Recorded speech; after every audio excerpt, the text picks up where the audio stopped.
everyone, welcome back to my channel. Welcome to another budget with me. In today's video, we're going to be looking at my income, my different streams of income, what that money goes towards, how I've set up my sinking funds, and how the money has been slowly building up over the last few months.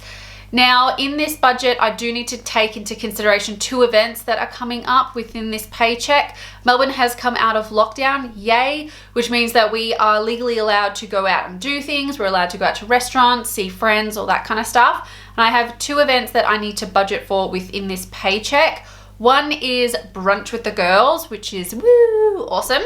And then the next one is a hen's night, which is super fun too.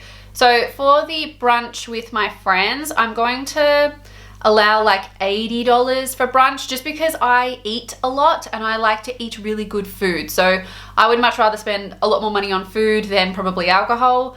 I don't know, just because I'm probably a bit more of a foodie than I am an alcohol drinker. I don't know what else I was gonna say. So I'm gonna put $80 towards brunch. And then for the hen's night, it's like a drag theme, I think. And because I'll be driving, I won't be drinking too much. So that night is going to cost $70 and then probably plus a little bit for parking, but that can come out of my other splurge account. That's not a big deal. So for just those two events, I'm gonna be allotting $150. So that's why my splurge will be a little bit more than what it is in my other previous budget with me's. So without further ado, let's just jump straight into my budget. Okay, so teaching, you guys know that doesn't really change that much unless the government decides to give us a pay rise, which if you work for the Department of Education, come on, give us a pay rise, we deserve one. $2,161. YouTube was super exciting. It's been bumped up to, how much did I earn? $210 for the last month, which is really exciting. Just trying to get past that $200 threshold. You know, it doesn't seem like a lot of money, but it's better than nothing. And, you know, I really am trying to improve my videos and improve the quality of my videos.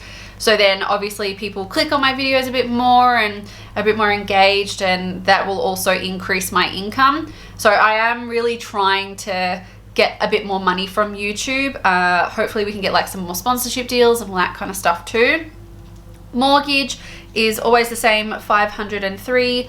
Phone bill, that obviously never changes either, which is, whoops, $15.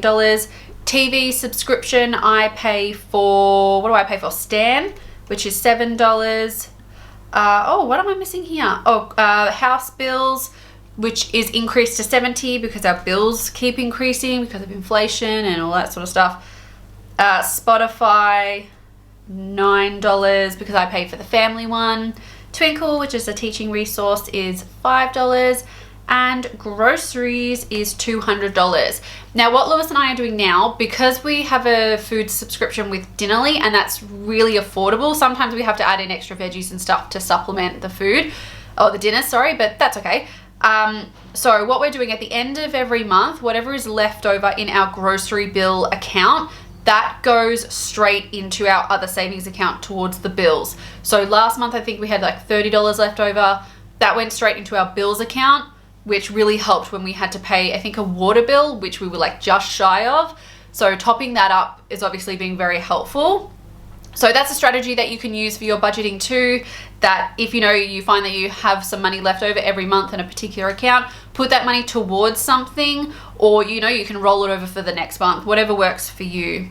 Petrol is $50, which I filled up yesterday, so that's already been spent, that's fine. Splurge, we spoke about the hen's night and we spoke about brunch, as well as my other splurge money for like coffees, pies, whatever I want to buy pretty much. And that will, I'm actually increasing to $300 for this pay. That'll drop down again once I don't have any events or any dinners planned or anything like that. Which means that obviously that money isn't going towards other things, but that's okay. Passport, obviously, they're pretty expensive. They're not a cheap thing to get. Mine expired back in April, so I need to renew mine. And they're about $300 each, so they're pretty expensive. And last budget with me, I put away half, so I'm putting away the other half this time, which is $150. And I'm just gonna keep it in my savings account until I actually go through the process of getting my passport. So before I go any further, you guys know that I love budgeting, and I have found a budgeting app that has seriously changed the way that I've been able to track all my expenses, and that is through WeMoney. Now, WeMoney is a financial app that you can download straight from the Apple Store, and it also matches to Android too.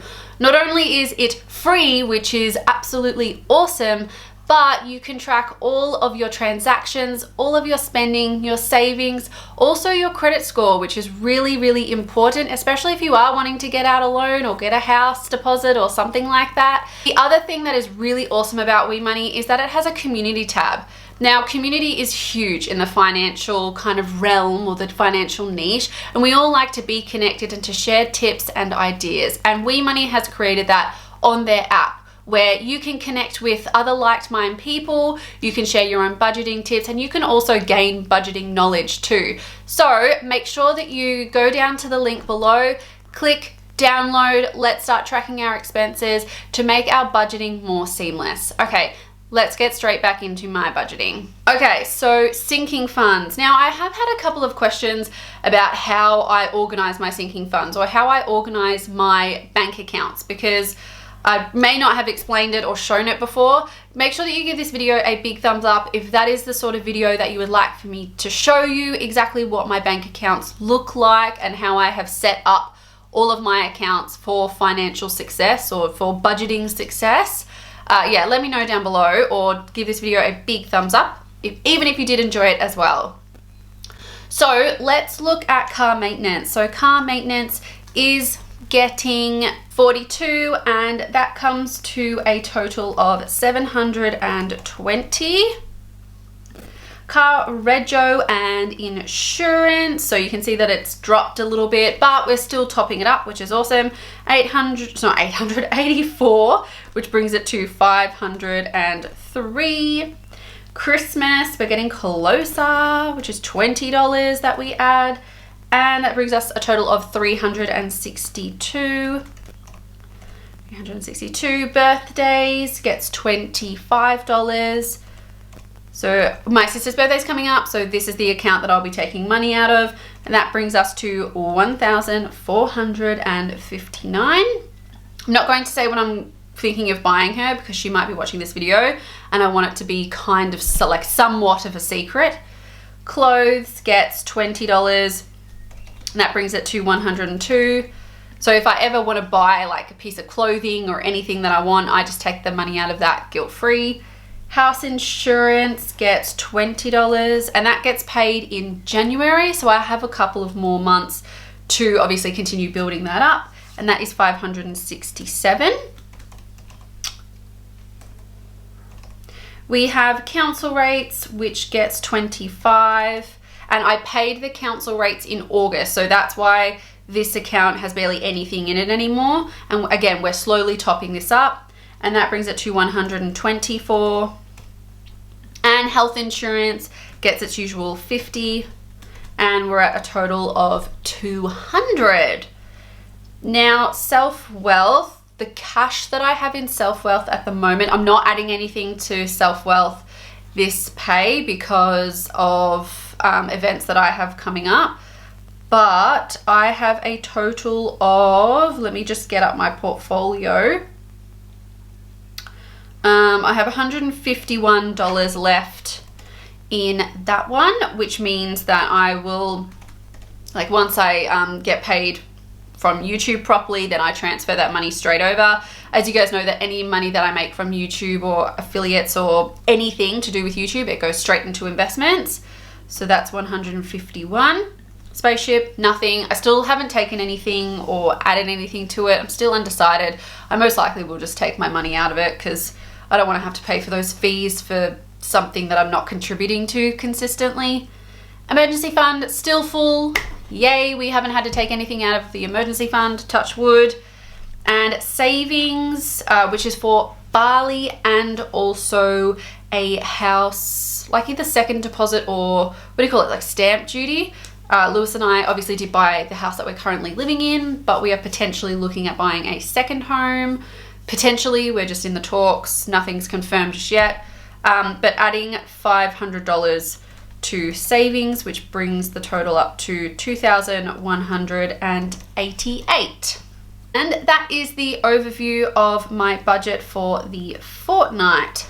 Alright guys, thank you so much for watching. I do hope that you did enjoy today's video. Make sure that you go to wemoney.com.au or go to the Apple or Android store to download the app today. Also, you can click the link in the description box as well. And I will see you in a video sometime in the very near future. Bye!